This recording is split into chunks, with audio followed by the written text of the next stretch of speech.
Hello dear students, आज हम सभी क्लास 10th सिविक्स लेसन 1 लोकतंत्र में सत्ता की साझेदारी पढ़ेंगे। इस लेसन को शुरू करने से पहले आप सभी को एक इम्पोर्टेंट सूचना देना है कि जो है कुछ कारणवश जो है वीडियो अभी नहीं आ रहा है, कुछ समस्याओं से घिरे हुए हैं, कुछ लोगों से परेशान है, लेकिन फिर हम लोग तैयार है कमबैक करने के लिए और बहुत अधिक परिश्रम करने के लिए, आप सभी को पढ़ाने के लिए, और आप भी तैयार रहिए पढ़ने के लिए।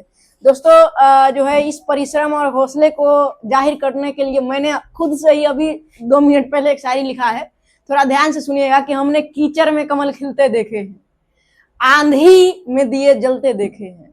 हमने कीचड़ में कमल खिलते देखे हैं, आंधी में दिए जलते देखे हैं, और यूं ही बेकार नहीं जाएगा संघर्ष हमारा।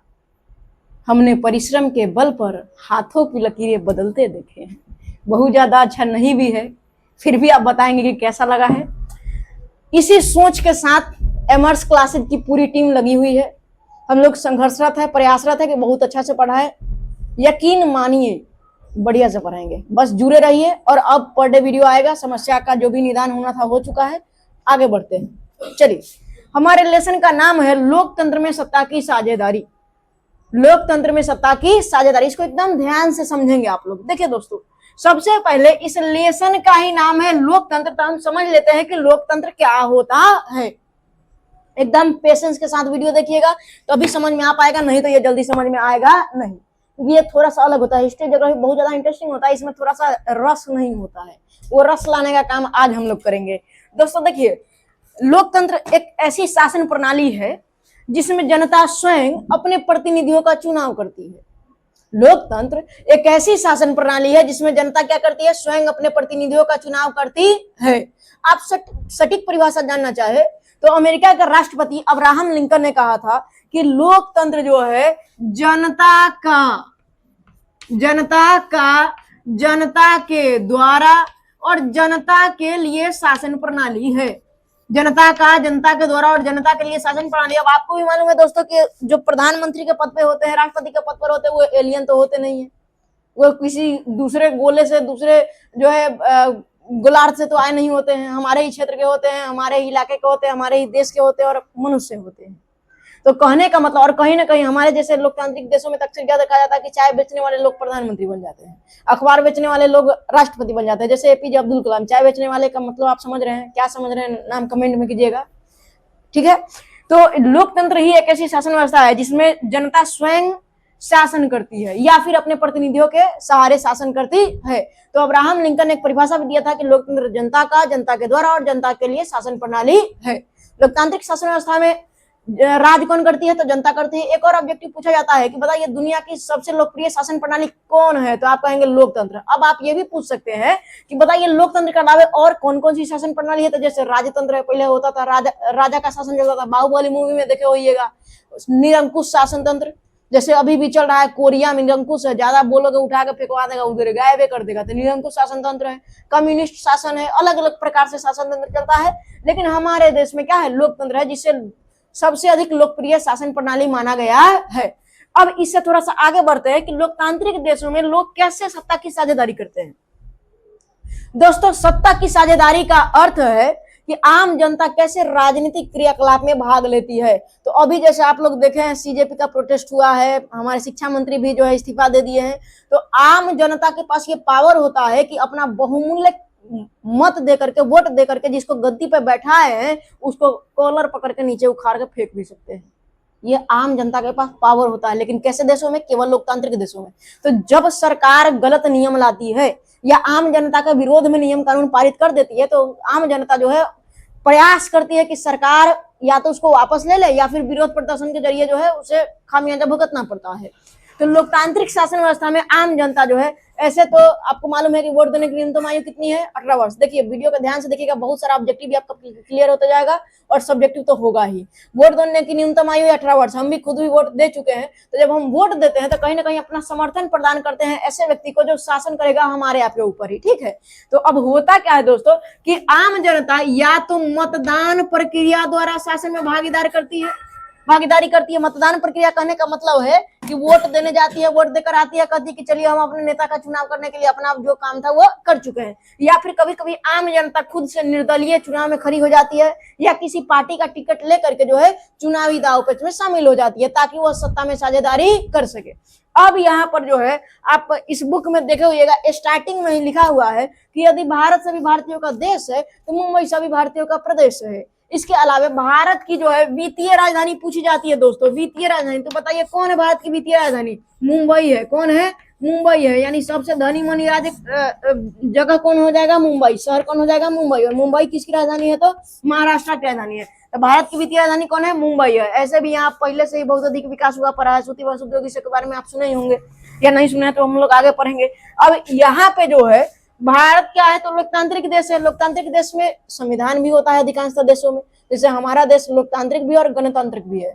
कहने का मतलब हमारे देश में संविधान भी है। देश का शासन तंत्र ऐसे ही बोल करके नहीं चलता है, लिखित संविधान के जरिए चलता है। तो देखिए भारतीय संविधान के एकदम इंपॉर्टेंट ऑब्जेक्टिव बता रहे दोस्तों, यदि आप स्टूडेंट नहीं है फिर भी सुन लीजिए, कोई भी एग्जाम में ये पूछा जाता है कि भारतीय संविधान का अनुच्छेद कितना से कितना में मौलिक अधिकार का चर्चा किया गया है? तो अनुच्छेद 12 से 35 में, 12 से 35, 12 से 35, 12 से 35, ठीक है। तो इसी 12 से 35 के बीच में जो अनुच्छेद 19 है उसमें आम जनता को स्वतंत्रता का मूल अधिकार प्राप्त है। आम जनता को कौन सा अधिकार प्राप्त है दोस्तों? स्वतंत्रता का मूल अधिकार प्राप्त है। हम स्वतंत्र आजाद है, जैसे मन वैसे जीवन यापन कर सकते हैं, जो मन हो व्यवसाय कर सकते हैं, जिस प्रकार से चाहे उस प्रकार से जीवन व्यतीत कर सकते हैं। और अनुच्छेद 15 के तहत जो है अस्पृश्यता निषेध का अधिकार है, या फिर हमारे साथ किसी प्रकार का भेदभाव हो रहा है तो उस भेदभाव का विरोध करने का अधिकार है। जैसे आपकी क्षमता को नहीं पहचाना जा रहा है, भेदभाव किया जा रहा है, पैरवी आगे बढ़ रहा है, टैलेंट नकारा जा रहा है, तो वहां आप जो है एफआईआर दर्ज करवा सकते हैं यदि आपकी क्षमता को कोई नेग्लेक्ट करके चल रहा है तो, ठीक है। तो अनुच्छेद 15 जो है क्या कहता है? भेदभाव निषेध का अधिकार प्रदान करता है। और अनुच्छेद 19 जो है स्वतंत्रता का मूल अधिकार प्रदान करता है। उम्मीद है आप समझ रहे होंगे। नहीं समझ में आ रहा है तो कमेंट कीजिएगा, समझ में आ रहा है तो भी कमेंट कीजिएगा और ध्यान से देखिएगा इस वीडियो को। अब है सामाजिक विभिन्नता और सामाजिक विभाजन में क्या अंतर है? तो देखिए दोस्तों, विभिन्नता मतलब होता है डिफरेंस। कहने का मतलब एक ही समाज में अलग अलग जाति, धर्म, भाषा, समूह, क्षेत्र, लिंग के लोग रहते हैं। इस आधार पर लोग आपस में अलग अलग भिन्न भिन्न तो होते हैं, लेकिन जरूरी नहीं कि इस सब आधार पे आपस में लोग लड़ने लगे। जैसे लिंग के आधार पर लड़ने लगेंगे, पापा मम्मी आपस में लड़ना शुरू कर देंगे कि लिंग के आधार पे, तो क्या परिवार सही से चल पाएगा? बिल्कुल नहीं चल पाएगा। जाति के आधार पे एक ही गांव के लोग आपस में लड़ना शुरू कर देंगे तो क्या विकासात्मक कार्य हो पाएंगे? बिल्कुल नहीं हो पाएंगे। धर्म के आधार पे यदि हमारे देश में लोग लड़ना शुरू कर देंगे तो हम आप धार्मिक मुद्दों में ज्यादा फंस जाएंगे और विकासात्मक कार्य देख नहीं पाएंगे। तो कहने का अर्थ ये है दोस्तों कि भिन्न देशों में जो है विविधताएं मौजूद है, जाति के आधार पे, धर्म की, यहाँ पे लिखा भी है विविधता किस किस आधार पे होता है या विभाजन किस किस आधार पे होता है। तो जाति के आधार पे, धर्म के आधार पे, भाषा, क्षेत्र, लिंग, नस्ल आदि आधार पर विविधता देखने को मिलता है। पहले जान लेते हैं कि सबका मतलब क्या है। जाति तो समझ ही रहे हैं, जाति समझ रहे हो कि नहीं? समझ ही रहे होगे, ठीक है। इसके अलावा धर्म, धर्म तो आपको मालूम ही है भारत में। अच्छा, एक आपसे प्रश्न भी है, भारत का सबसे बड़ा अल्पसंख्यक समूह कौन है? अगर मेरे स्टूडेंट्स देख रहे होंगे तो अभी 2 दिन पहले 12th वालों को पढ़ाए हैं, कमेंट करके जाओ नहीं तो बहुत मानेंगे। भारत का सबसे बड़ा अल्पसंख्यक समूह और भारत का बहुसंख्यक समूह कौन है धार्मिक मामले में? बताइएगा जरा, ठीक है। इसके अलावा भाषा नहीं मालूम होगा तो बताइएगा कमेंट में, हम जरूर रिप्लाई करेंगे, बताएंगे आपको कि कौन भारत में सबसे ज्यादा किस धर्म के लोग रहते हैं और सबसे कम किस धर्म के, और कौन सा धर्म है जो सबसे अधिक धर्म के बाद आता है, ठीक है। ये सब बहुत इंपॉर्टेंट है। इसके अलावा भाषा आप समझ ही रहे, जैसे हमारे इलाके में तो भाषा के आधार पर झगड़ा झगड़ी नहीं है, सब भोजपुरी बोल के खुश है। लेकिन दक्षिण भारत में या श्रीलंका में, बेल्जियम आदि देशों में जो है भाषा के आधार पे भी लोग आपस में भिड़े रहते हैं। ए तुम फलना भाषा बोलेगा नहीं बोलेगा? नहीं बोलेगा तो मारेंगे, तुम्हारे ऑटो में नहीं बैठेंगे, तुम्हारे बड़ा पाव खरीद के नहीं खाएंगे। मराठी बोलो, हमारे भारत में भी चल रहा था मराठी बोलो नहीं तो तुमसे काम नहीं करवाएंगे। ये सब तो भाषा के आधार पर विविधता भी होती है और कभी कहीं कहीं पे विभाजन भी देखने को मिलता है। इसके अलावा क्षेत्र, क्षेत्र के आधार पर जैसे आप सुने होइएगा कि महाराष्ट्र से जो है, महाराष्ट्र से बाल ठाकरे का जब चुनाव लड़ रहे थे ना, उस समय में एक बयान दे दिए थे कि यूपी बिहार वाला गरीब भैया से आ करके हम लोग का रोजगार छीन लेता है। अब इसी चक्कर में जितना मराठी लोग था ना, वो यूपी बिहार वालों को ढूंढ ढूंढ के मारने लगा। हम लोग थोड़ा पहचान में भी आ जाते हैं, हमारा बिहेवियर, बोलने का तरीका, रहने का गमछा पहचान में आ जाता कि हम बिहारी है। तो ये बहुत दुख का बात है कि लोगों को वहां से मार मार के भगाया गया था ताकि उनका रोजगार जो है उनसे छीना ना जाए, समझिए बात। तो यहाँ जो है ये जो आपको अभी कहानी बताया कि महाराष्ट्र से यूपी बिहार वालों को भगाया गया, तो ये किस चीज को दर्शा रहा है? क्षेत्रीयता को दर्शा रहा है। किसको दर्शा रहा है? क्षेत्रीयता को दर्शा रहा है। ऐसा इस तरीके का नफरत होना नहीं चाहिए। किसी भी आधार पर नफरत नहीं कीजिए किसी व्यक्ति से। दूसरा, लिंग जो है, लिंग का मतलब समझ रहे हैं, स्त्री अथवा पुरुष। और नस्ल, नस्ल का अर्थ होता है कि चमड़ी का रंग। जैसे अमेरिका में देखिए, हमारे यहाँ रंग बिरंगिया लोग हैं, कोई व्हाइट है, कोई ब्लैक है, कोई सावला है, कोई तैका सावला है, कोई ज्यादा सावला है, कोई चमकीला है होली में चमकीला रंग लगा के निकल जाता है। तो अलग अलग प्रकार का लोग हैं। लेकिन वही जो है अमेरिका में या तो एकदम व्हाइट होगा, भोजपुरी में तो दूध जैसा उज्जर, या ऐसा टेंगे टेंगे होगा काला एकदम। समझ रहे बात? कहने का मतलब या तो एकदम पूरा व्हाइट या तो एकदम ब्लैक, सिर्फ दांत दिखेगा व्हाइट। तो अब इसमें तो आप कह भी नहीं सकते हैं कि सावला है तो चलो इसको व्हाइट वाला में रख देते हैं या ब्लैक वाला में रख देते हैं, तो उसमें तो पूरा पता चलता है। तो वहां नस्ल के आधार पर या चमड़ी के रंग के आधार पर भी लोग आपस में लड़ना शुरू कर देते हैं। अधिकतर कहाँ? अमेरिका में। अधिकतर कहाँ? अमेरिका में, ऑस्ट्रेलिया में, इन देशों में। ठीक है। अब यहाँ पर आप देख रहे हैं दोस्तों कि सामाजिक विभाजन जो है, विविधता जो है, सामाजिक विभाजन का रूप कब लेता है? तो देखिए, जब कोई एक समूह अपने विपरीत समूह को नीचा समझने लगता है, निम्न समझने लगता है या दुर्व्यवहार करने लगता है, तब इसी सामाजिक विविधता के आधार पर सामाजिक विभाजन शुरू हो जाता है। लोग आपस में लड़ने लगते हैं, और जब लड़ने लगते हैं तो फिर वो किसी की सुनते नहीं है और समाज दो वर्गों में बट जाता है। जैसे हमारे देश में खूब बड़ा मुद्दा चल रहा है, धर्म के आधार पर लोग आपस में बटा हुआ है। कहीं हिंदू को मार रहा है, कहीं मुस्लिम को मार रहा है। लोग आपस में कचरा डबरो कर रहा है कि हम हिंदू है तो हम मुस्लिम है तो चलो जय श्री राम बोलते हैं, तो अल्लाह अकबर बोलते हैं। अब इसी चक्कर में लोग आपस में भिड़ा हुआ है। तो देखिए, सामाजिक विविधता होना चाहिए। विविधता है तभी सौंदर्य बना हुआ है। लेकिन यही विविधता जब विभाजन का रूप ले लेगा, लड़ाई झगड़ा का रूप ले लेगा, हम अपने दोस्त से बात नहीं करेंगे क्योंकि धर्म अलग है, जाति अलग है, तब फिर ये काम सही से नहीं चल पाएगा। तो ये किसका रूप ले लेगा दोस्तों? सामाजिक विभाजन का रूप ले लेगा। गेस में इसका आंसर भी है। यदि आप कमेंट करते हैं तो हम कमेंट बॉक्स में इसका आंसर लिख करके भी भेज देंगे। ठीक है। इसके अलावा जो है आप यहाँ देख रहे हैं, अभी थोड़ा सा चर्चा किए हुए कि सामाजिक विभाजन किस किस आधार पर देखने को मिल सकता है, तो इन सब आधारों पर देखने को मिल सकता है। अब थोड़ा सा हम भारत के वर्ण व्यवस्था की चर्चा कर लेते हैं। आपको मालूम भी होगा दोस्तों कि भारत में अलग अलग प्रकार की जातियां हैं, अलग अलग प्रकार के धर्म हैं। तो ये जो भारत में खासकर हिंदू समाज की जो जातियां हैं ना, इसको भी 4 वर्गों में रखा गया है। सबसे पहला है ब्राह्मण। सबसे पहला कौन है बच्चों? ब्राह्मण। दूसरा है क्षत्रिय, तीसरा है वैश्य और चौथा है शूद्र। प्राचीन काल में तो समस्या ऐसी थी कि इन सब का कार्य भी जो है बटा हुआ था। ठीक है। लेकिन आगे चल करके वर्तमान में ऐसा देखा जा रहा है कि जो जितना सक्सेसफुल हो गया उसका उतना आदर है। ठीक है। कहा यह जाता था कि ब्राह्मण की उत्पत्ति ब्रह्मा पुरुष के मुख से हुई है। ब्रह्मा पुरुष के कदी से हुई है? मुख से हुई है। चलिए मान लीजिए कि कोई व्यक्ति है, तो कहा यह जाता है कि ब्राह्मण की उत्पत्ति ब्रह्म पुरुष के मुख से हुई है। क्षत्रिय की उत्पत्ति बाजुओं से हुई है, इसीलिए क्षत्रिय का काम कहा जाता था उस समय में युद्ध लड़ना है। ठीक है। वैश्य का जो है पेट से हुआ है, इसलिए वैश्य का काम था व्यापार करना। उस समय था, अभी ऐसा कुछ नहीं है। उस समय जाति प्रथा चलता था, उस समय में ऐसा देखा जाता था। और शूद्र को कहा जाता था कि इनका जन्म हुआ सेवा करने के लिए। आज भी जातियां हमारे समाज में मौजूद है। भेदभाव कुछ हद तक कम हुआ है, होना भी चाहिए, किसी आधार पर भेदभाव करना उचित नहीं है, लेकिन आज भी जाति है हमारे समाज में। हिंदू समाज में होता भी या मुस्लिम समाज में होता, जातियां आज भी विद्यमान है। ठीक है। तो अब जाति के आधार पर भी कभी कभी लोग आपस में लड़ना शुरू कर देते हैं, आपस में एक दूसरे को नीचा दिखाना शुरू कर देते हैं कि हम फलाने जाति से है, तुम चिल्लाने जाति से। अब इस कारण से लोग जब आपस में बट जाते हैं, जैसे मेरे जहन में एक गांव का नाम आ रहा है, लेकिन हम बताएंगे नहीं क्योंकि उस गांव का भी बच्चा क्या पता देख रहा हो। उस गांव में, मेरे गांव का जस्ट बगल में है, उसमें 2 जाति में बहुत भयंकर लड़ाई चलता है। भयंकर, इतना भयंकर लड़ाई कि रात में मार के सर में फोड़ फाड़ दिया। तो बाद में हमारे घर पे भी बात आया कि ऐसे ऐसे हुआ है, थोड़ा सा हॉस्पिटल लेकर जाना है। समझ जाइए, कोई और जाति का था, लेकिन फिर भी जब लड़ाई हुआ तो होता है ना, लोग अपने आप अपना परिचित को ढूंढता है। तो इसे ही अब जाति के आधार पर लोग आपस में भिड़ जाएगा, लड़ाई करना शुरू कर देगा, तो मेन मुद्दे से भटक जाएगा। लोग जाति जाति धर्म धर्म करते फिरेगा। ठीक है। तो यहाँ पर जो है भारत में वर्ण व्यवस्था है, कितने प्रकार की है? 4 प्रकार की, ब्राह्मण, क्षत्रिय, वैश्य और शूद्र। अब इसमें भी अलग अलग जातियां आती है। ब्राह्मण में अलग, ब्राह्मण भी अलग अलग भागों में बटा हुआ है, क्षत्रिय भी, वैश्य भी और शूद्र भी। इसके अलावा दोस्तों हम बात करते हैं धर्म से जुड़ा हुआ टॉपिक।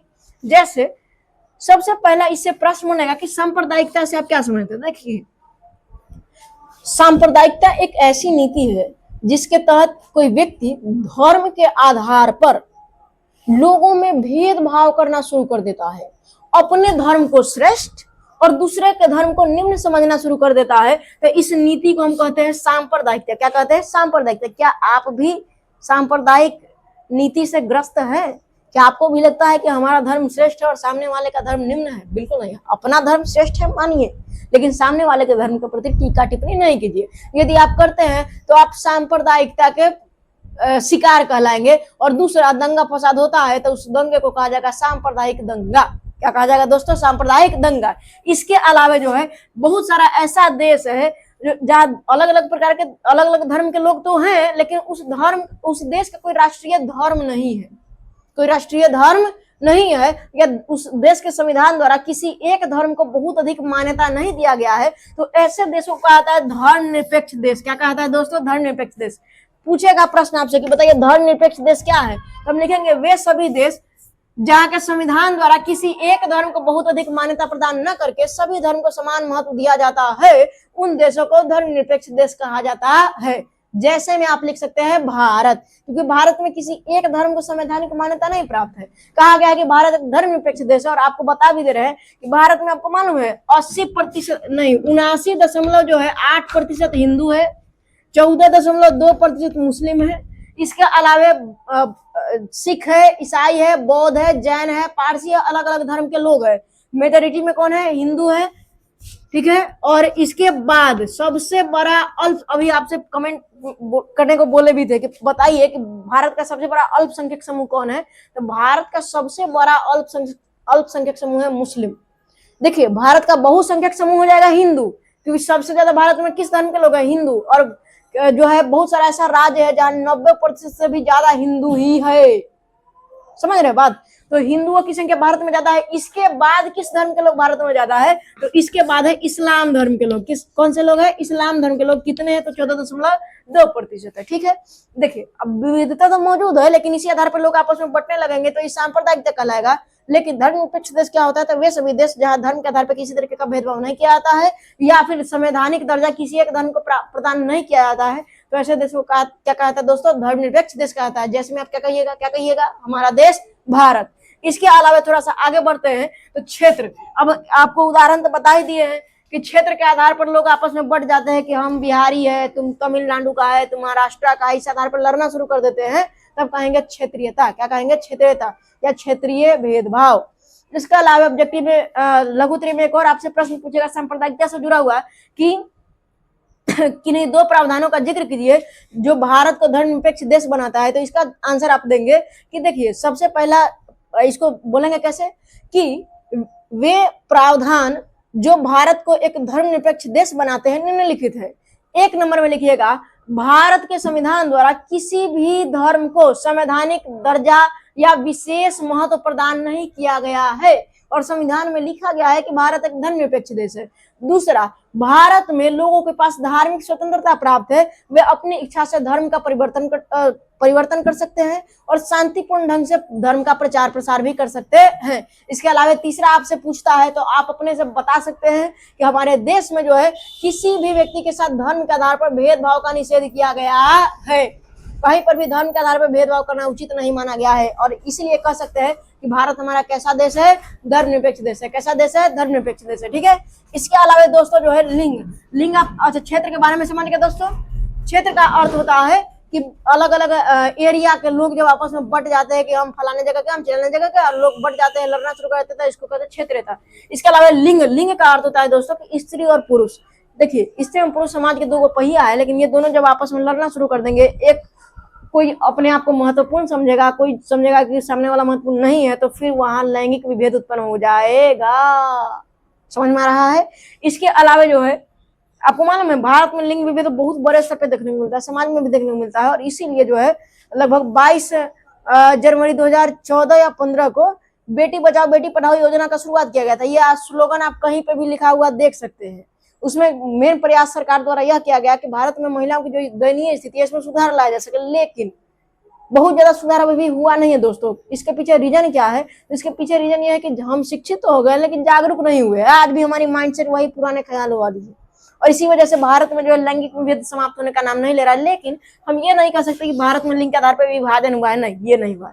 विभिन्नता है लेकिन विभाजन नहीं हुआ है। लैंगिक विभेद से याद आ रहा है कि प्रश्न पूछता है आपके 10th के एग्जाम में कि विभिन्न पहलुओं का जिक्र करें जिसमें महिलाओं के साथ भेदभाव की नीति अपनाई जाती है। तो इसका आंसर आपको गेस में मिल भी जाएगा, ऐसे हम बता भी दे रहे हैं, हम बताएंगे, हम लिखेंगे कि देखिए भारतीय समाज पितृसत्तात्मक है, जिस कारण से भारत में पुरुष के कार्य का महत्व अधिक है और महिलाओं के काम का महत्व उतना अधिक नहीं है। जैसे एक पुरुष औसतन दिन में लगभग 6 घंटे कार्य करता है, ये किताब में लिखा हुआ है, अपने से नहीं बता रहे, ठीक है। लेकिन एक महिला औसतन 6.5 से 7 घंटे कार्य करती है। अब आप कहेंगे कार्य करती क्या है, तो आप सोचिए कि आपकी मम्मी घर पे क्या करती है, खाना बनाती है, बर्तन धोती है, बहुत सारा इधर उधर का काम, पूरा घर को संभालना हुआ। तो एक महिला औसतन दिन में 6.5 या 7 घंटे कार्य करती है, लेकिन फिर भी उस कार्य के बदले महिला को किसी तरीके का कोई पेमेंट मिलता नहीं है, या उनके कार्य का बहुत ज्यादा महत्व भी नहीं है, मतलब लोग महत्व प्रदान करते नहीं है, जिस कारण से। इसके अलावे आप कन्या भ्रूण हत्या के बारे में सुने होंगे, जहाँ गर्भ में ही पता लगा लिया जाता है कि लड़का है या लड़की है, वहीं पर अगर जो नहीं चाहिए तो खत्म कर दिया जाता है। आप जो है बाल विवाह के बारे में सुने होंगे, अधिकांश लड़कियों का विवाह हो जाता है बचपन में ही। आप सुने होंगे दहेज प्रथा के बारे में। लोग डरता क्यों है कि बेटी जन्म न ले, दहेज के कारण, क्योंकि मन में रहता है कि बड़ी होगी फिर शादी होगा, 10 लाख 20 लाख खर्च होगा। इस डर से लोग जो है इस लैंगिक विभेद का शिकार हुआ पड़ा है। इसके अलावा भारत में आप बात करें तो 15वीं लोकसभा से पूर्व मात्र 11% या कहिए इससे भी कम महिला राजनीति में भागीदार थी। और जो महिला राजनीति में भागीदार थी भी ना, सांसद और विधायक है भी ना, या तो उनका राजनीतिक उनका पारिवारिक पृष्ठभूमि राजनीतिक है या आपराधिक है, या तो क्रिमिनल के घर से आ रही है, महिला आरक्षण पाने के लिए जो है राजनीति में खड़ी है, या उसके बाप दादा नाना काका कोई भी जो है राजनीति में रहा है इसलिए वो राजनीति में आ रही है। आ भी रही है तो चुपचाप जया बच्चन की तरह कुछ नहीं बोलना है, आओ बैठो जाओ समोसे खाओ, जनता का किसको फिक्र है। समझने के बाद कहने का मतलब महिलाओं को बहुत ज्यादा कुछ है नहीं कि हाँ जीत भी गई ना तो ज्यादा कुछ सवाल जवाब नहीं करते। कुछ ऐसी महिलाएं हैं जो राजनीति में आने के बाद सुधार का प्रयास करती हैं, ये बहुत अच्छा लगता है, ठीक है। सुधार होना भी चाहिए, महिलाओं को उत्थान के लिए महिलाओं को ही प्रयास करना पड़ेगा।